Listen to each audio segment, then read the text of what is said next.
और मैं हूं भरत कुमार। आप सबका स्वागत करता हूं अपने इस चैनल पे।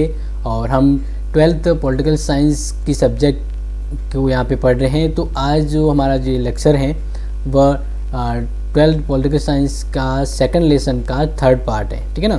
तो let's start the lectures. And ध्यान रखें कि अगर आपको कोई समझ नहीं आ रहा है तो इसलिए कमेंट बॉक्स है, वहाँ पे आप मेंशन कर सकते हैं, मैं आपका इसका रिप्लाई तुरंत दे दूंगा। और ध्यान रखें यह हेल्पफुल है सबके लिए, तो इसको ज़्यादा से ज़्यादा शेयर करें ताकि सबके लिए फ़ायदा होगा। और स्टार्ट करते हैं। तो आपको यहाँ पे देखना है स्क्रीन पर, जैसे आपको पता है कि इस लेसन के शक्ति, सत्ता और वेदता जो अपना सेकंड लेसन है, इसके 2 पार्ट फर्स्ट और 2 हो चुके हैं। आज थर्ड पार्ट है इस लेसन का, तो और ये लास्ट पार्ट होगा इस सेकंड लेसन का। तो देखिए जो यहाँ पे आपके स्क्रीन पे हाईलाइट हो रहा है सत्ता के रूप। तो सत्ता को जैसे मैंने आपको पढ़ाया है अपने जो इससे पहले वाला वीडियो है कि सत्ता क्या है, तो एक बार शॉर्ट में बता देता हूँ। सत्ता एक तरह से शक्ति का ही रूप है, मतलब शक्ति ही है, लेकिन शक्ति के अंदर जब वेदता जुड़ती है, वेदता यानी एक तरह से वो शक्ति है वो सही हो जाती है, लीगल हो जाती है, उसमें वेद जैसा गुण आ जाता है, तो वो सत्ता का रूप लेती है, ठीक है ना। वेद शक्ति ही सत्ता है। तो ये शॉर्ट इसका एक अर्थ था। इसको हमने विस्तार से पढ़ा है, वो आप इससे पहले वाला वीडियो देखें ताकि आपको बेहतर समझ में आ जाएगा। आज देखिए अपन जो पढ़ रहे हैं सत्ता के रूप, काइंड ऑफ अथॉरिटी, ठीक है ना। सत्ता जैसे आप समझ गए हैं, जिसके पास पावर है और उस पावर का वह सही रूप में यूज कर रहा है, एक वेदता के साथ यूज कर रहा है, तो वह सत्ता है। तो अब यहाँ पे सत्ता के रूप हैं वो हम देख रहे हैं। तो देखिए जैसा कि यहाँ पे स्क्रीन पे हाईलाइट हो रहा है, सत्ता के 3 रूप है। याद रखना ये 3 रूप मैक्स वेबर ने बताए हैं। आप इसको विशेष ध्यान रखें, एग्जाम में आता है कि मैक्स वेबर द्वारा बताए गए सत्ता के रूप कौन कौन से हैं उसके बारे में आप बताइए। तो आपको ये विशेष तौर पे ध्यान रखना है कि सत्ता के जो रूप हैं वो यहाँ पे बताए गए 3। तो पहला देखिए परंपरागत सत्ता। परंपरागत यानी ये समझना है आपको कि कंटिन्यू प्राचीन समय से लेकर जो एक ट्रेंड ऐसा है जो अभी भी चला आ रहा है, ठीक है ना। इसके अंतर्गत जो वेदता है वह उसको भी उसी रूप में अपनाया जाता है परंपरागत सत्ता के तौर पे। तो इसको जैसे देखना है, जैसे पहले की अपन बात करें तो घर में जो बड़े व्यक्ति होते थे, बड़े बुजुर्ग, उनका ही प्रभाव रहता था, उनके ही आदर्शों जो विचार है उनका पालन किया जाता था। तो इस तरह से वे जो है सही है, उनके द्वारा जो आदेश दिए जा रहे हैं वो सभी परिवार लोगों के लिए सही होते हैं। तो उनके पास क्या है, एक तरह से बल है, लेकिन वह सही रूप में अच्छा कार्य करने का है, यानी उनके पास वेद है। तो ये के बड़ों के आगे का पालन करना और उन्हीं का आचरण सभी करते हैं। तो इस तरह से जो सत्ता है वो जब हम घर में देखते हैं, इस सत्ता का रूप वो परंपरागत सत्ता है। इसको देख लीजिए आप स्क्रीन पे। इस सत्ता का आधार परंपराएं व इतिहास होता है। इसमें यह माना जाता है कि जो व्यक्ति या वंश परंपरा के अनुसार सत्ता का प्रयोग कर रहा है, उस सत्ता उसी के पास बनी रहती है, ठीक है ना। सत्ता उसी के पास बनी रहेगी। तो इसमें इस सत्ता में तर्क व बुद्धि का अभाव रहता है। जैसे बड़े बुजुर्गों की बात मानते आ रहे तो मानते ही जाना है, क्योंकि वे उनके पास नॉलेज है और वे हमेशा से प्रभावी रहे हैं, उनका एक तरह से प्रभाव है और उन प्रभाव के तहत हम उसके आदर्शों विश्वासों को मानते आ रहे। तो इस तरह से आपको ये समझना है कि ये परंपरा चली आ जाती है। तो फिर इसमें ये नहीं देखा जाता है कि उनके द्वारा क्या जो सही कहा गया। कभी कभी क्या हो सकता है कि आपने देखा होगा कि अगर जो सत्ता का पालन हो रहा है परंपरागत के आधार पर, तो उसमें कभी कभी क्या होता है, तर्क और बुद्धिशील तत्व हैं उनका मेंशन नहीं किया जाता, यानी तर्क का यहाँ पे यूज नहीं किया जाता है। जो बड़े कहते आ रहे हैं और उनके अनुज है वो मानते आ रहे हैं। तो इस तरह से कहीं कहीं क्या होता है कि तर्क बुद्धि का सहारा नहीं लिया जाता है। ये आपको ध्यान रखना है। घर में वृद्धजनों की सत्ता परंपरागत सत्ता का उदाहरण है। ये आपको ध्यान रखना, परंपरागत सत्ता का उदाहरण यहाँ पे एक बताया कि परंपरागत सत्ता को एक एग्जाम्पल के रूप में बताइए। तो आपको समझना है कि घर में जो वृद्धजन होते हैं, जन जो ओल्ड एज होते हैं, उनकी जो सत्ता है वो परंपरागत सत्ता के रूप में मानी जाती है। तो अभी इसका एक और एग्जाम्पल देखें कि परंपरागत रूप में जैसे कि राजा का जो पुत्र होता है वो उसका उत्तराधिकारी होता है। तो इस तरह से जो पावर है वो उसके पुत्र के पास आ जाती है। तो ये परंपरागत रूप में जब आगे चलती है, अगर वह जो उसका उत्तराधिकारी वह योग्य नहीं है, ठीक है ना, फिर भी वो सत्ता उसके पास आ जाती है। तो फिर लोग उनकी सत्ता का आदर करने लगते हैं, उनके जो भी कार्य उनको आदेशों को मानते हैं। जबकि अगर वो योग्य नहीं है फिर भी उसके तर्क और बुद्धि संगत को नहीं देखा जाएगा, सिर्फ उसके आदेश और सत्ता का पालन होता है। तो ये परंपरागत रूप में होता है। नेक्स्ट है सत्ता का दूसरा रूप कृष्णमयी सत्ता, ठीक है ना। कृष्णमयी एक तरह से ये कह सकती है कि कोई ऐसी सत्ता व्यवस्था जिससे लोग प्रभावित होते हैं, उनका उस सत्ता के प्रति लगाव हो जाता है, ठीक है ना। तो इस तरह की जो सत्ता है वो कृष्णमयी सत्ता कहलाती है। तो इसके जैसे हम एग्जाम्पल देख रहे हैं, तो एग्जाम्पल के रूप में ये समझना है कि कृष्णमयी सत्ता को मान लें कि मोदी जी जब इलेक्शन लड़ने के लिए खड़े होते हैं, ठीक है ना, तो उसके जो उसकी पार्टी में जो भी व्यक्ति होते हैं, जो मतलब उम्मीदवार होते हैं, जो उनकी पार्टी के थ्रू लड़ रहे हैं चुनाव में, तो उनके सामने भले कितना ही दूसरा व्यक्ति हो, लेकिन एक उनके नाम, उनके व्यक्तित्व के कारण ही वह जो सत्ता है वो उनके पास आ जाती है, कृष्णमयी सत्ता, ठीक है ना। इसका मतलब एक ऐसा व्यक्तित्व होता है जो कहीं ना कहीं सत्ता को लेकर एक प्रभावी दौर उनके पास आ जाता है। तो इसको देखें, सत्ता किसी व्यक्ति के व्यक्तिगत गुणों और चमत्कार पर आधारित होता है, कृष्णमयी सत्ता। इसको यहाँ पे हाईलाइट में ही देख रहा हूँ, सेकंड पॉइंट ध्यान रखें। इनमें जनता उस व्यक्ति के इशारे पर बड़े से बड़ा त्याग करने को तैयार रहती है, जिसमें सत्ता का आधार भावनाएं होती है। यानी कहीं ना कहीं कृष्णमयी सत्ता में लोगों का इमोशनल अटैच है वो उससे जुड़ा रहता है, ठीक है ना। जैसे आपने देखा होगा कि पहले कोई भी लीडर होता था, वो जब युद्ध के लिए जा रहा होता तो उसके पीछे सभी पूरी जो फौज टोली है उसके साथ जुड़ जाती है। तो उस व्यक्ति का ऐसा कृष्णमयी व्यक्तित्व होता है कि सभी उसकी प्रभाव से जुड़ जाते हैं। वो जो कार्य करता है तो आंखें दूसरे लोग वो बिना आंखें खोले, यानी आंखें मूंद के उसके कार्यों के, उसके जो विचार है उस पर अमल करते हैं। तो उस तरह इस प्रकार मतलब उस व्यक्ति का ऐसा प्रभाव हो जाता है लोगों पर कि वह उसके आदेश, उनके विचारों को मानते हैं। बल की जरूरत नहीं, उनकी ऐसी भावना है कि वो लोगों को अपने अंतर्गत मंत्रमुग्ध कर लेता है और लोग हैं वो उनके आदेश, उनकी जो बातें हैं उनको मानते हैं। और जो व्यक्ति फिर वो जो कहे, वह जो प्रभावशील व्यक्ति अगर वो थोड़ा सा मतलब त्याग करने को कहे तो व्यक्ति उसके लिए बड़े से बड़ा त्याग करने को तैयार हो जाता है। जैसे मोदी जी की कृष्णमयी सत्ता देखें, उनका पार्टी जब चुनाव लड़ रही है तो सामने दूसरा कोई नहीं देखा जाएगा कौन सा व्यक्ति मतलब योग्य है या नहीं है। हम सिर्फ उसको देखते हैं कि उसके नाम, जैसे मोदी जी को वोट देना है तो इसके लिए हम उनको देते हैं क्योंकि उनका व्यक्तित्व ऐसा है, तो ये प्रभावशाली। उसके एक एग्जाम्पल देंगे हमें, तो जैसे महात्मा गांधी, पंडित जवाहरलाल नेहरू, इंदिरा गांधी, अटल बिहारी वाजपेयी, ये इनके पॉलिटिक्स के अंदर ऐसे व्यक्तित्व थे कि लोग इनके नाम, इनके प्रभाव के कारण ही इनको बहुत ज़्यादा महत्व देते थे और उनके कार्यों को बिना झिझक के मानते थे। यानी उनकी जो पास सत्ता थी वह कृष्णमयी सत्ता थी, ठीक है ना। राजनीतिक सत्ता के साथ साथ कृष्णमयी सत्ता, उसका व्यक्तित्व ही ऐसा था कि वह एक तरह से इमोशनली लोगों से अटैच हो गए थे। तो हम नेक्स्ट देखें अपने सत्ता का तीसरा रूप, तो कानूनी या एक तर्क संगत सत्ता, जिसमें कानूनी तत्व या एक तर्क जो कह सकते हैं वो इफेक्ट है जो वहाँ यहाँ पे देखा जाता है। तो इसमें देखिए कि जिस तरह से हम बात करें अपने इस तीसरे सत्ता के रूप पर, तो यहाँ पे ध्यान देना है, इस आधार यानी इसका जो आधार है वो पद होता है, व्यक्तित्व नहीं होता। कृष्णमयी सत्ता के अंदर क्या होता है, कोई व्यक्ति विशेष होता है जिसका प्रभाव लोगों पर ज़्यादा पड़ता है और उनके आदेशों से वो उनकी सत्ता का पालन करते हैं। लेकिन तर्क संगत और कानूनी सत्ता में क्या होता है कि उसमें किसी व्यक्तित्व का एक प्रभाव नहीं होता है उस सत्ता पालन के लिए, पद का होता है। पद का जैसे समझ लीजिए कि कोई व्यक्ति एक बड़े विशेष पद पर कार्यरत है तो उस व्यक्ति को वहाँ पे नहीं देखा जाता, उस पद को देखा जाता। हाँ, ये बहुत ही कह सकते हैं, जैसे एक एग्जाम्पल के रूप में देखें, कलेक्टर का पद होता है तो इस पर हम उस व्यक्ति को नहीं देखते, हम देखते कि हाँ ये तो अपने राज्य का कलेक्टर है तो ये हमारे लिए अच्छा करेगा। हम उसके आदेश जो भी होते हैं उनको मानते हैं क्योंकि हमने उस व्यक्ति को नहीं देखा, हमने उस पद को देखा। इस पद के अकॉर्डिंग हम उनके आदेश और विचार है और सत्ता है उसका पालन करते हैं। तो यहाँ पे तीसरा रूप हो गया कानूनी सत्ता या तर्क संगत सत्ता, जिसमें हम कानून के तहत, क्योंकि कानून ने उसको एक दर्जा दिया है उस पद को कि वह उसके तहत राज्य के लिए न्यायपूर्ण कार्य करेगा। तो इस तरह से आपको ये ध्यान रखना है कि कानूनी जो सत्ता है वह एक तरह से पद पर आधारित होती है। तो यहाँ पे पद कैसे, किस तरह के और पद हो सकते हैं जिसको हम सत्ता की तरह समझें, तो ध्यान रखना है शिक्षक की सत्ता, कलेक्टर की सत्ता, प्रधानमंत्री की सत्ता। यानी ये ऐसे पद हैं जिस पर कोई व्यक्ति बैठता है तो लोग उनके आदेश, उनके विचारों को सत्ता के तहत अपनाना शुरू कर देते हैं। यानी वह पद ही ऐसा है जो व्यक्ति को उनके आदेश, सत्ता को मानने के लिए तत्पर तैयार कर देता है।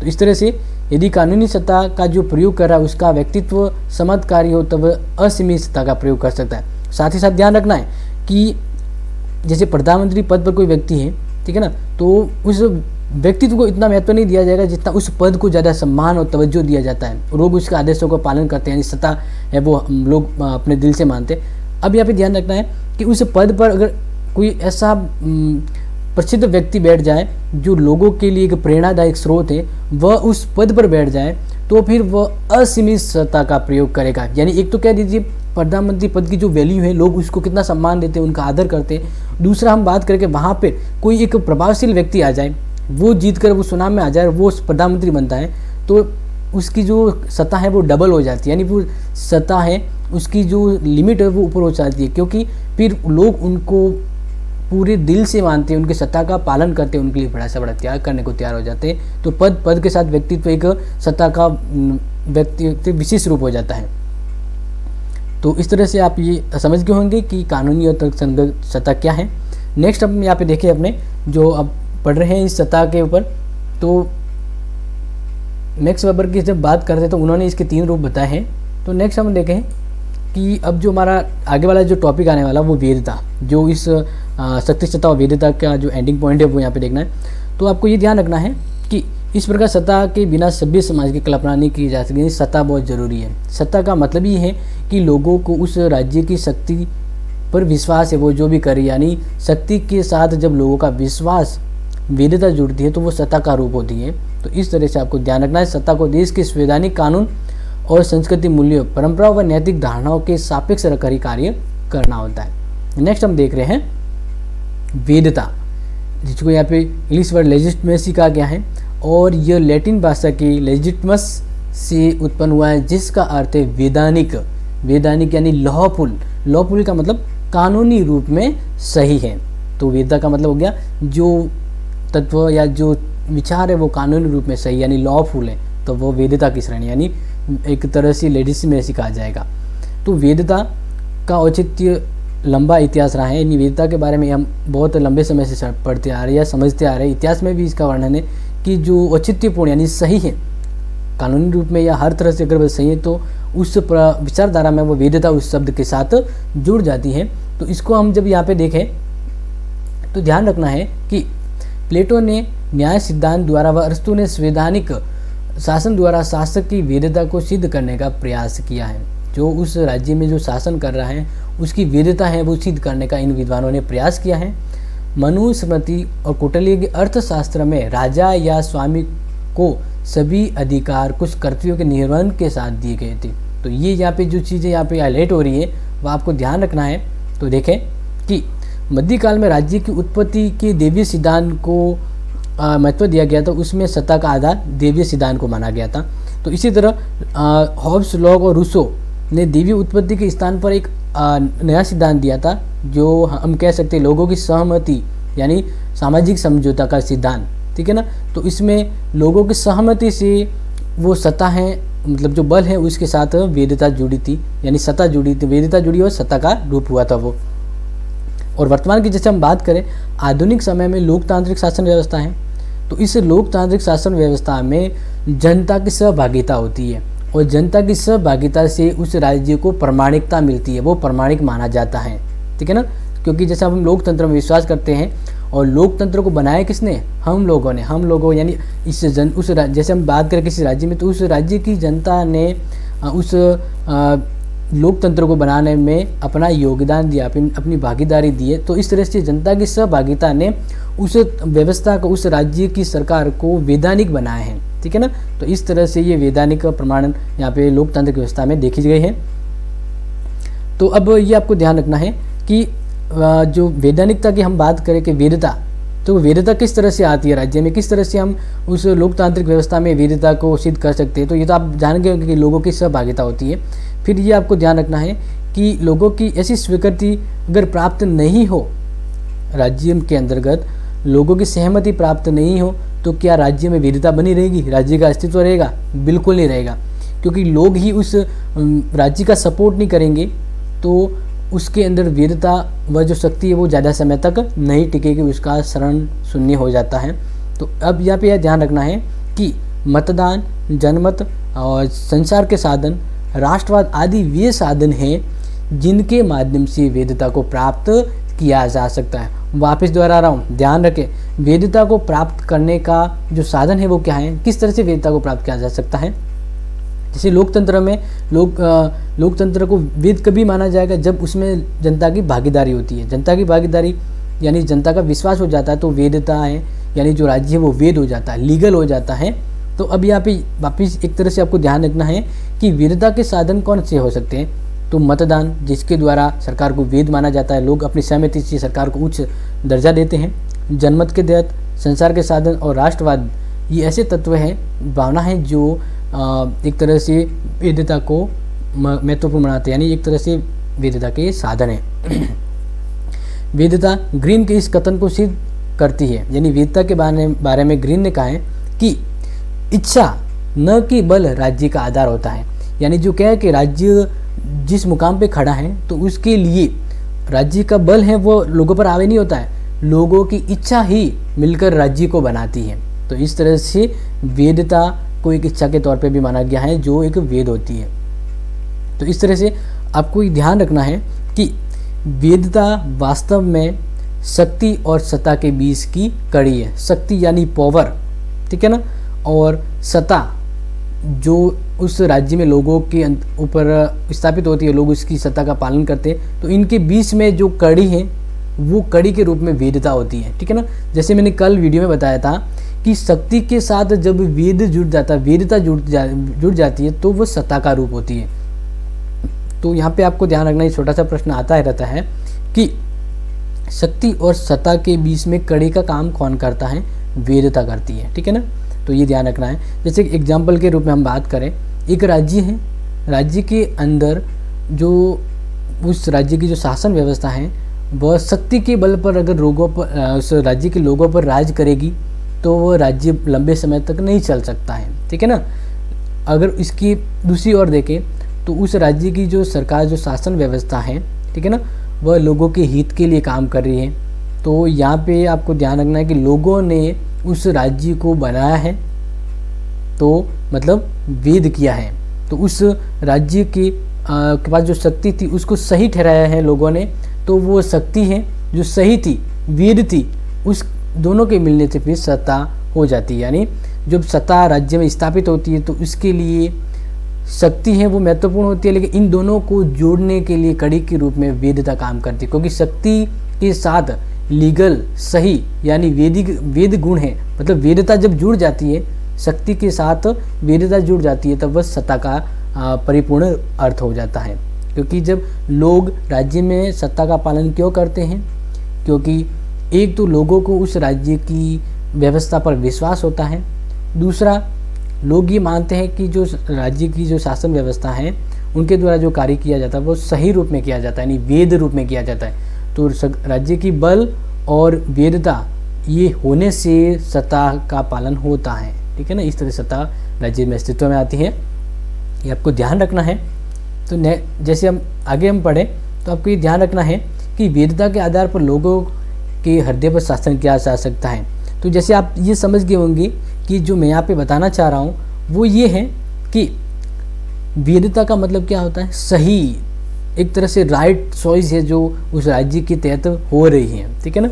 यानी राज्य में जो सरकार है वह लोगों के लिए शासन कर रही है, लोगों के लिए कानून व्यवस्था बना रही है, तो लोगों ने उसको वेदता दी है, इस वजह से लोग उसकी शासन व्यवस्था का मान रहे हैं, उनकी सत्ता का पालन कर रहे हैं। तो यहाँ पे ये ध्यान रखना है कि अगर यहाँ पे इम्पोर्टेंटली ये बात आपको ध्यान रखनी कि वेदता के आधार पर वह लोगों के हृदय पर शासन कर सकता है। यानी एक राजा है, अगर वह लोगों के हित में शासन करें, लोक हित में शासन करें, लोगों के हित के लिए राज्य चलाए, तो लोगों का उस राजा के प्रति विश्वास हो जाता है, ठीक है ना। लोग उस राजा पर अत्यंत समर्पित हो जाते हैं। तो इस तरह से राजा है वो लोगों का जब हृदय जीत लेता है शासन व्यवस्था के द्वारा, तो हम ये यहाँ पे मानते हैं कि वेदता के आधार पे लोगों के हृदय को जीता जा सकता है, ठीक है ना।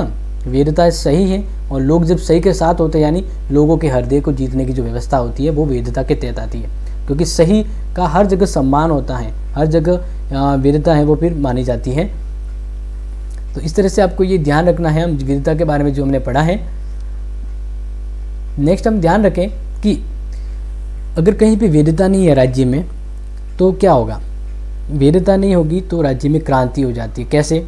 जैसे मान लीजिए पहले के समय की जैसे हम बात करें या फिर अभी कुछ समय की, तो ऐसे कोई राज्य हैं जहाँ पे तख्ता पलट हो जाता है। तख्ता पलट का मतलब जैसे लोकतंत्र शासन की व्यवस्था थी, जैसे अपने पाकिस्तान का ही एग्जाम्पल ले लें, तो वहाँ पे पहले क्या था कि कुछ समय जैसे पहले की बात करें तो वहाँ पे एक लोकतंत्री शासन व्यवस्था थी, ठीक है ना।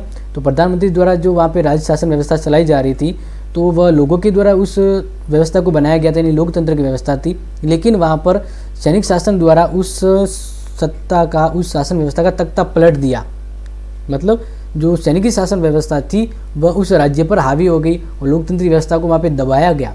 तो लोगों ने फिर उस सैनिकी शासन व्यवस्था को सही नहीं माना, यानी उसे वैध नहीं ठहराया। तो फिर वह शासन व्यवस्था थी अंततः बिखर गई। जो सैनिक शासन व्यवस्था थी वो चल नहीं पाई, क्योंकि उनको लोगों की विश्वास और सत्ता प्राप्त नहीं, लोगों का सपोर्ट प्राप्त नहीं था। मतलब एक तरह से उस राज्य की जो शासन व्यवस्था जो तख्ता पलट करके आई थी, सैनिक शासन व्यवस्था, ठीक है ना, उसके पास वैधता नहीं थी। तो वैधता नहीं होने से वह जो शासन व्यवस्था थी वो पलट गई वापस, यानी लोकतंत्री जो सत्ता है वो वापस स्थापित हो गई।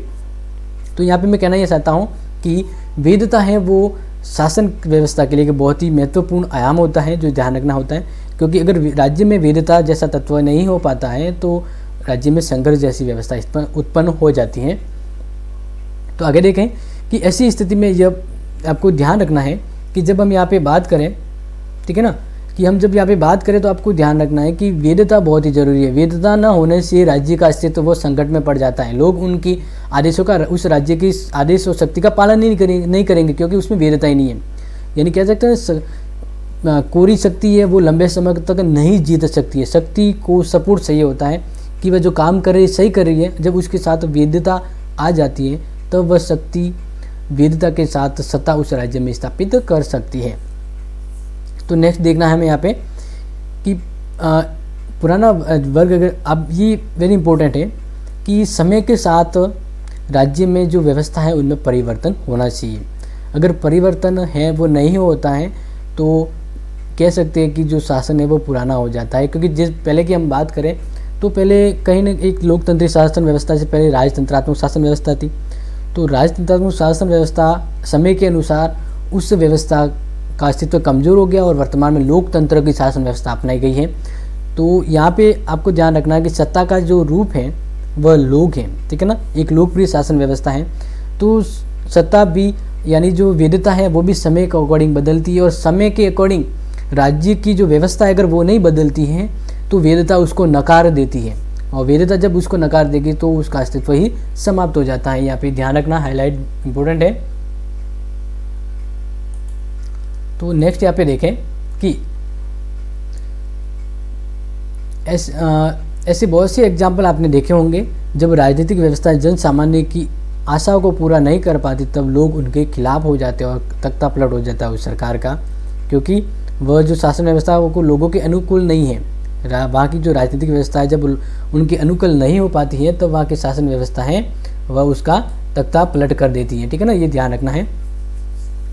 तो इस तरह से जैसे हमने समझा है कि शक्ति, सत्ता और वीरता कहीं ना कहीं मिलकर काम करती है, ठीक है ना। इन तीनों के अस्तित्व से जो लोकतंत्री व्यवस्था है वो बहुत ही सही रूप में राज्य में स्थापित होती है और काम करती है। तो यहाँ पे ध्यान रखने का इम्पोर्टेंट पॉइंट है वो आपको इसको ध्यान रखना है कि शक्ति, सत्ता और वैधता की अवधारणा एक दूसरे के साथ घनिष्ठ रूप से जुड़ी हुई है। शक्ति के बिना समाज में शांति, व्यवस्था, न्याय और खुशहाली की स्थापना नहीं की जा सकती है, परंतु शक्ति की भूमिका सबसे ज़्यादा वहाँ प्रभावशाली सिद्ध होती है जहाँ केवल बल का प्रयोग साधन नहीं बल्कि वैधता के साथ या सत्ता के रूप में जुड़ा हुआ है। तो ये एक बहुत ही इंपॉर्टेंट बात यहाँ पे हाईलाइट है, समझना है कि शक्ति है वो वहाँ पे ज़्यादा प्रभावी होती है जहाँ पर वैधता सत्ता के साथ जुड़ जाती है, तो वहाँ पे शक्ति का बहुत मूल्य है वो बढ़ जाता है। तो इस तरह से ध्यान रखना है कि समाज में व्यवस्था कायम करने के लिए वैधता और शक्ति एक दूसरे के पूरक हैं, इन दोनों का मतलब होना जरूरी है। यदि हम शक्ति की तुलना नंगी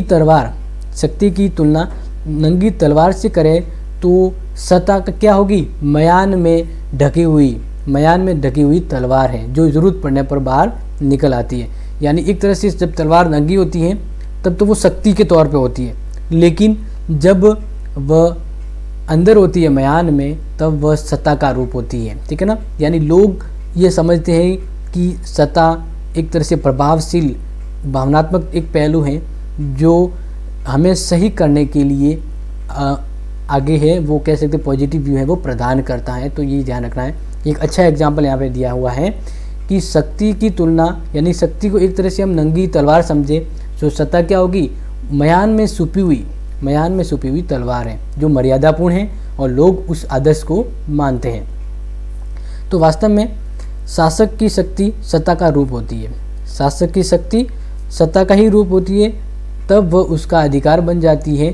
क्योंकि सत्ता में वैधता जुड़ी होती है, इसलिए नागरिकों के लिए आज्ञा पालन उनका कर्तव्य बन जाता है। तो यहाँ पे ये बहुत ही इम्पोर्टेंट और हाईलाइट वाला पॉइंट है जो आपको ध्यान रखना है कि शक्ति, सत्ता और वैधता तीनों का एक तरह से सम्मिलित मिश्रण होता है और राज्य व्यवस्था में बहुत ही महत्वपूर्ण का योगदान होता है। क्योंकि शक्ति कोई राज्य के लिए महत्वपूर्ण नहीं हो पाती है, क्योंकि शक्ति का प्रभाव ज़्यादा समय तक नहीं रहता है। कहता है ना, कुछ ज़्यादा अकड़ा के चलता है तो उसका ज़्यादा समय तक चलना पॉसिबल नहीं है। लेकिन उसके साथ विनम्रता होती है, शालीनता होती है, तब उसका स्थायित्व बना रहता है। यानी जैसे हम यहाँ पे बात कर रहे हैं कि शक्ति के साथ, शक्ति जब लोगों पे बढ़ाई जाती है, यानी शक्ति का प्रभाव जो लोगों पे होता है, और वह शक्ति के साथ जब वैधता जुड़ी होती है, तब लोग उस शक्ति को अपने हक के, अपने लिए फ़ायदेमंद सही मानते हैं, क्योंकि उसमें वैधता जैसा गुण जुड़ा होता है। तो फिर वो शक्ति और वैधता जब दोनों मिलते हैं तो वह लोगों के लिए सत्ता का रूप होती है और लोग उन सत्ता का तहे दिल से, हृदय से पालन करते हैं, उनका अनुपालन करते हैं, और ये जो व्यवस्था है वह तीनों के मिलने से अस्तित्व में आती है। तो आपको ध्यान रखना, शक्ति, सत्ता और वैधता बहुत इंपॉर्टेंट है, और इसमें जो वैधता है वह शक्ति और सत्ता को कड़ी के रूप में जोड़ने का कार्य करती है। तो इससे संबंध में अगर आपको कोई डाउट है, जैसे इस लेसन को लेकर, तो आप अपने YouTube का जो कमेंट बॉक्स है वहाँ पे आप मेंशन कर सकते हैं, मैं तुरंत इसका रिप्लाई दूंगा। और आपको ध्यान रखना है कि ये 12th के लिए स्पेशली बेस्ड है, मतलब वीडियो है, तो आप इसको ज़्यादा से ज़्यादा शेयर करें, ताकि जो आपके क्लासमेट हैं जो कहीं ना कहीं पढ़ाई को लेकर थोड़े कन्फ्यूजन या नहीं पढ़ पा रहे हैं, तो उनको ये वीडियो ज़रूर शेयर करें और सब्सक्राइब करें, ताकि मैं जो भी वीडियो आपको